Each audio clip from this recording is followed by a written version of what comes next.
Here is every storyline that you need to be following for the 2024 F1 season in under 10 minutes. First team up is Red Bull Racing. Now, obviously, they are back-to-back Constructors Champions this year, and Max Verstappen is looking to pull off a four-peat. There's a lot of other stuff going on at Red Bull, though. Obviously, Checo out of a seat at the end of this year. He's trying to prove himself after, quite honestly, a lackluster year. Let's be honest, Checo kind of did the bare minimum last year to get P2 in the championship, so this year they're looking for him to step up and just be an overall good teammate and their number 2 driver for the future. Also, I'm not going to comment on this too much, but Christian Horner is currently under investigation. I don't want to say too much at this time just because I want to let the facts speak for themselves whenever they come out, but I will say him possibly being gone as team principal could play a big deal. He could stay, he could go. And obviously, Christian Horner departing would be a huge loss for the team that is looking for consistency and continuing this dominant streak. Will this disrupt them enough for the future? That remains to be seen. Also, something to keep an eye on at Red Bull is Adrian Newey's designs. There's rumored a zero pod coming, and that might be the biggest story of the year.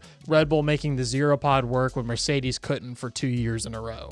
Next up, Mercedes. Can they bounce back? I said this last season and I'm saying it again. They have an all-new car design now. They have James Allison back as technical director.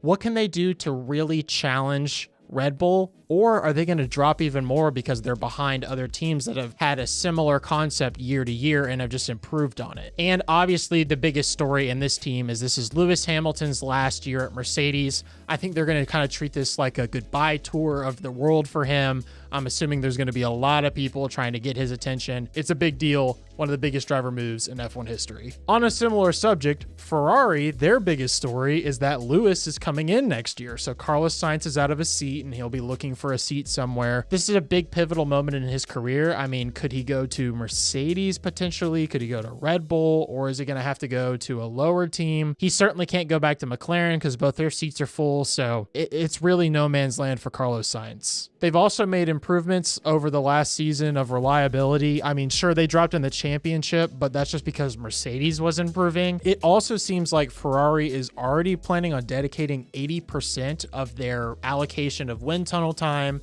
and their improvements all for 2025. So that kind of puts Carlos Sainz in a weird situation because they're almost doing a sacrificial season. I mean, they're not saying that, but when you put 80% of your effort towards next year, that's a sacrificial season. And quite possibly a big story that could happen is if Mercedes is improving and Ferrari starts off well, but everybody else outdevelops them throughout the year as they focus on next season, the big story could come out of people saying Lewis has made this big mistake now that Mercedes is back and Ferrari isn't. Again, that's all conjecture until all the cars are on the track and the season progresses to see who's where. McLaren, this is an interesting one. They've had a lot of down years and they started last year horribly, quite possibly with the worst car because it was slow and unreliable. Throughout the season, they improved big time and Lando Norris had podiums, Oscar Piastri had podiums, won a sprint race, like the whole thing. McLaren could actually be a title contender this year, or maybe that was just a one-off thing and they're going to be back to struggling again.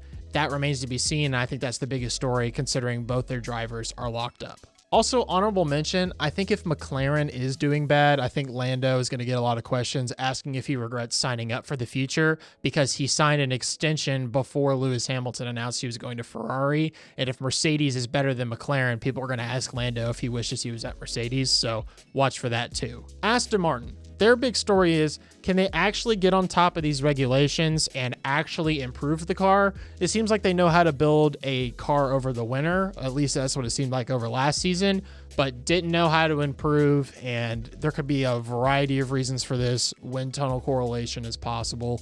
But overall, can they actually be a front runner? Because they looked like one towards the beginning of last season, and you can guarantee with Fernando Alonso out of contract at the end of this year, if they aren't doing well, he's going to jump ship because nobody likes to jump ship more than Fernando Alonso. And also, can Lance Stroll improve his gap to his teammate? Obviously, Papa Stroll isn't going to fire his son, it seems like, but there's rumors that his contract may actually be out this year. I certainly think that Lance Stroll needs to improve, or they need to put someone else in that seat so they can actually be a title contender like they want to be. But overall, their team philosophy this year is that Red Bull is beatable in 2024. Will that actually be them that beats them or somebody else, or can no one actually touch Red Bull? We'll see. Alpine. All right, they're in a bit of a weird spot. They have been for a long time, pretty much since this Alpine rebrand happened. Both the drivers seem unhappy with each other, with the team. They fired Otmar in the middle of the season last year for some reason that we still don't really know. And they're kind of changing their philosophy, reinvesting. And I don't know what to think of this team.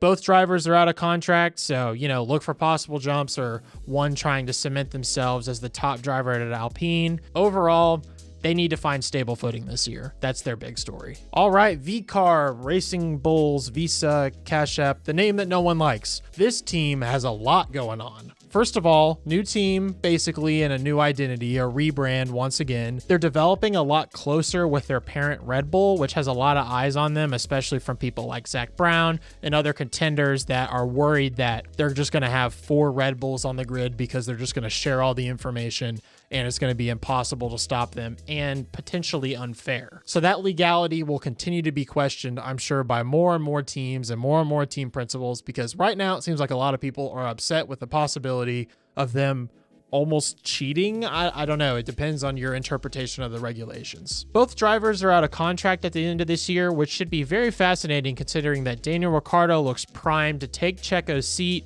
Liam Lawson is lingering out there.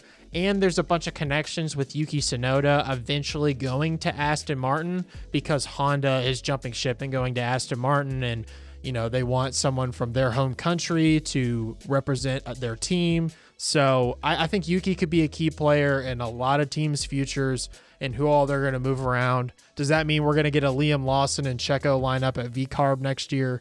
I really don't know. I kind of get the feeling that if Checo isn't at Red Bull, he isn't going to be anywhere, but that's just speculation at this time. But overall, everybody's going to be watching this team closely, especially if they're fast and in the top 5 or so. All right, Stake F1 team Sauber, Kick, another team with a weird name. They also have a new identity, and their biggest story right now, honestly, I think is the legality over whether or not they can promote stake in different countries. But there's been some speculation and some news stories coming out that they're being sued over whether or not they're legally advertising it or not. So that's something to keep an eye on. Zhou Guanyu is looking to keep his seat. Valtteri Bottas has a confirmed seat for next year, but could another team poach him that's in desperate need? I really don't know. But also Carlos Sainz has expressed interest in going to Audi for 2026 when they come on the grid. So could he replace Zhou Guanyu if Audi has a really strong pull at this time and be their number 1 driver come 2026 and just kind of spend 1 year at stake getting ready for that? We'll see. Haas. Oh boy, Haas. I made a whole video about you. But basically, Gunther left. They're expected to be the 10th slowest team. Maybe actually make a little bit of improvement over the year. But really the question is, who is Haas anymore? Because it's just Gene Haas, and before the identity was Gunther. Who's going to be their drivers? I mean, neither of them are confirmed. They're more in no man's land than any other team because it just seems like year after year they can't improve. Really, they're just trying to set their identity for the future. Who's going to be their next drivers, and are they going to be a contender or a back marker for the rest of their history? Last but not least is Williams, and they did not finish last in Constructors last year. They made big improvements with their star-studded driver, Alex Albon. Obviously, Logan Sargent's looking to get his contract renewed. He needs to really step up this season, as last year was almost like a test season for him. I mean, that's not what they're saying, but that's how it seems, especially since he stepped up from F2 to F1 so early. But also, don't overlook Albon and his potential to jump ship. James Vowles is saying that he is locked up through 2025, but I consider him a big name on the grid, a big up-and-coming talent. Even though he's been on the grid for a while, it's kind of a weird situation. Point is, both Williams' seat, I feel like, are kind of in flux, and I'm looking to Williams to actually improve and be a top 5, top 6 contender once again. I think if Logan can score a few more points and Albon just continue to be himself, they could see some massive improvements and should be faster than several teams right out of the gate. Anyway, needless to say, I'm really excited to see where Williams finishes because it's been really fun to watch them rise up, and I think they can continue to push forward, maybe even to the top 5 or 4. Don't count out James Vowles, that's for sure. And that's about it. There's plenty of other stories that you could find, but these are the ones that I think you need to keep your main look on. Subscribe, and I'll see you on the next one.